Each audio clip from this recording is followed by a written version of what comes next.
नमस्कार शेतकरी मित्रांनो, तर तुमच्या मागे मित्रांनो ही गाय आहे जी की 7 महिन्याची मित्रांनो गाभण गाय होती. आणि काल काय झालं मित्रांनो, आपल्या गोठ्यामध्ये ही गाय मित्रांनो गाभडली काल. आणि याचं कारण असं झालं मित्रांनो, आता सध्या तर हिवाळ्याचं वातावरण आहे, कुठल्याही प्रकारची उष्णता वगैरे नाही आहे.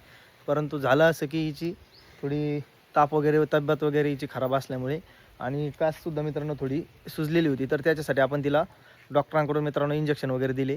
आणि जे आपण तिला समजा काल इंजेक्शन वगैरे दिले ना, तर आज सकाळी लगेच तिने ते वासरू वगैरे बाहेर टाकलं.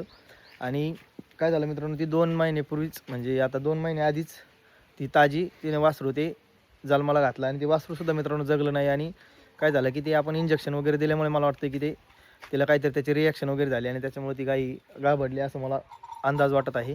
आणि शेतकरी मित्रांनो, यातून तुम्हाला सांगायचं एकच की आपल्याला पहिल्यांदाच आपल्या गोठ्यामध्ये असं काहीतरी झालं की गाय वगैरे गाभडली. आणि त्याचं कारण असं झालं की आपण इंजेक्शन वगैरे आधी दिले. तर शेतकरी मित्रांनो, शक्यतो तुम्ही जर गाभण गायांना इंजेक्शन वगैरे देत असाल तर थोडे ते टाळायला पाहिजे.